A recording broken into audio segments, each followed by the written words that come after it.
programme quand même assez chargé sur l'agriculture, l'infrastructure. Donc le programme, il en a parlé tout au long de sa campagne.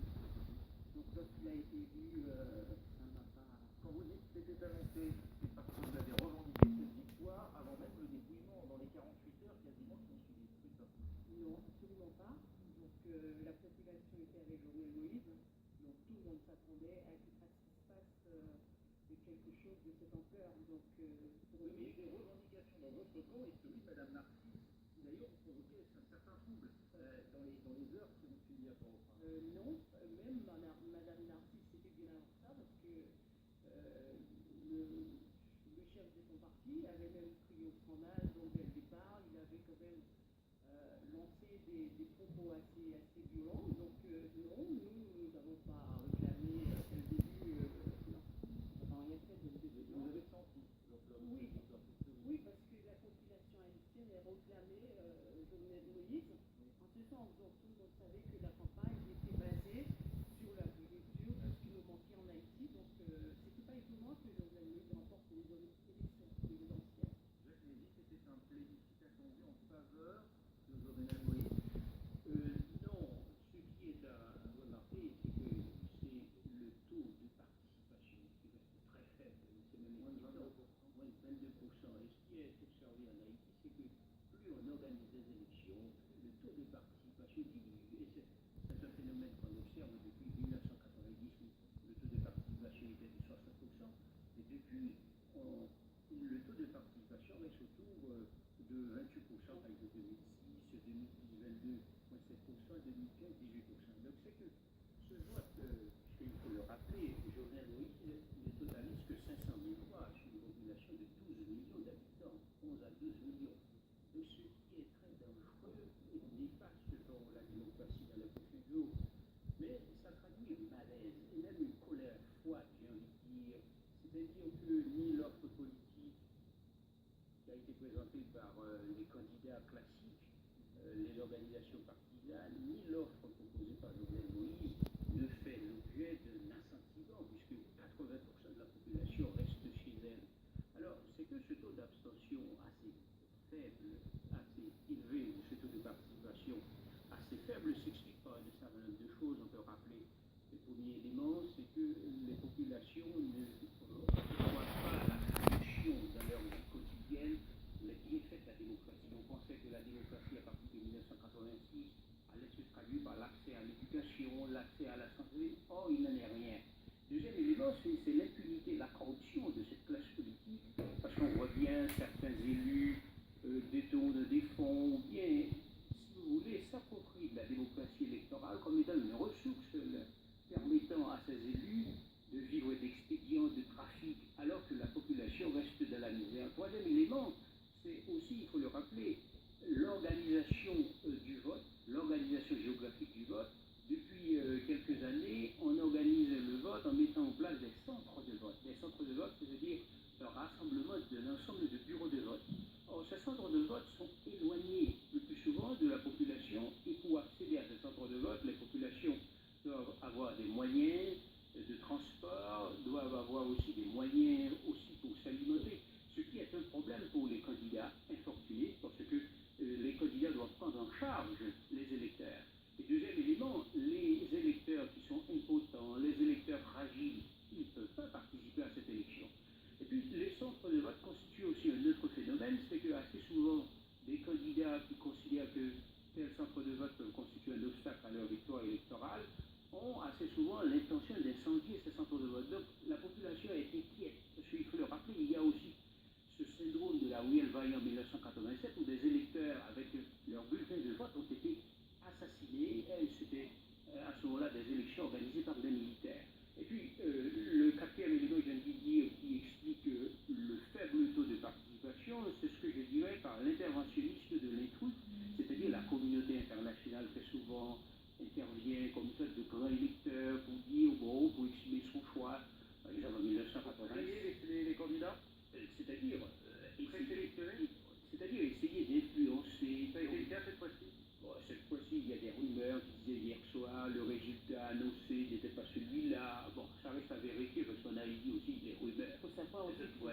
perdants. Donc, Bon, voilà, ça aussi, il faut je vais revenir là-dessus, sur le comportement des perdants.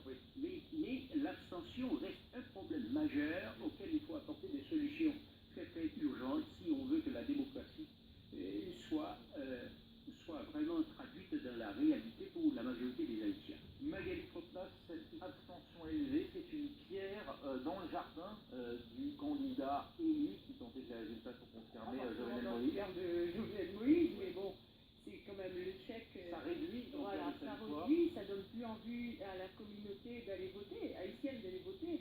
Donc ça résout pas le problème en soi, mais ça ne vient pas directement, c'est pas pour Ça ne punir. sape pas la légitimité du nouveau président, d'une certaine manière. Si, mais je dirais plutôt que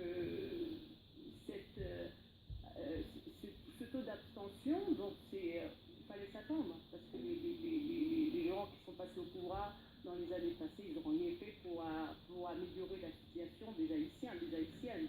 Donc maintenant, on arrive à ce que, et puis c'était juste après aussi le cyclone, donc les gens ils ont dû perdre l'espoir, donc les gens ils n'avaient plus envie d'aller voter, ils avaient plutôt besoin d'autre chose peut-être. C'est Michel Martelly qui était fait élire sur une promesse de rupture. Est-ce qu'aujourd'hui vous y voyez dans l'élection de Jovenel Moïse, qui était soutenue par Michel Martelly et par le PHTK, d'une certaine manière une réussite personnelle pour Michel Martelly et pour son bilan à la tête du pays? Moi je dirais avec Jovenel Moïse, c'est la continuité du travail de Michel Martelly. Michel Martelly a fait beaucoup de choses après le séisme du 12 janvier 2010. Donc il n'a pas pu faire reconstruire le pays tout entier, mais quand même, au moins, je dirais, à 70%, il y avait beaucoup de choses qui ont été faites quand même par rapport à ça. Donc Jovenel Moïse, il n'a pas pu finir le mandat correctement comme il fallait. Donc Jovenel Moïse, c'est un complément de Michel Martelly qui va continuer avec le programme de Michel Martelly, le programme pour les étudiants, pour les gens défavorisés.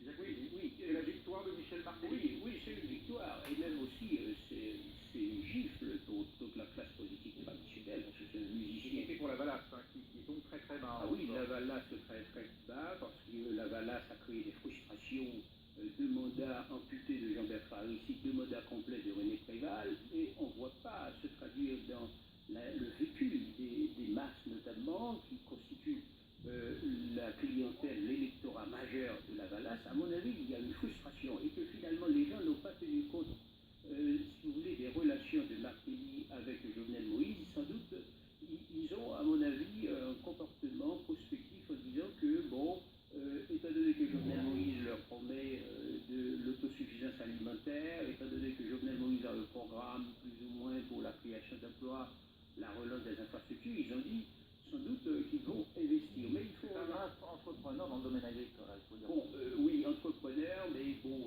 c'est vrai que son bilan reste aussi à prouver dans ce domaine, mais c'est un jeune entrepreneur. Alors j'ai débarqué l'année dernière sur la scène politique. Oui, c'est une caractéristique du paysage politique haïtien depuis 1990, dès l'élection de Jean-Bertrand Aristide, qui fut un ancien traître. C'est-à-dire que les Haïtiens, on dirait, ne font plus confiance aux partis, et que les partis ont du mal à s'institutionnaliser. Assez souvent, on voit sur des outsiders qui arrivent à s'imposer, comme le cas de Jean-Bertrand Aristide, de Michel Martelly. Et Michel Martelly, c'est que son mérite, c'est qu'il est parvenu à s'auto-reproduire au pouvoir, parce que ça n'a pas été une bataille facile, parce que depuis 2015, il a voulu imposer Jovenel Moïse. Mais il faut remarquer aussi qu'il y a eu quelques éléments favorables à Jovenel Moïse par les origines de sa candidature, c'est-à-dire le fait qu'il a bénéficié de l'appui de Michel Martelly. Deuxièmement, le fait qu'en 2015, son élection, ou bien sa victoire plus ou moins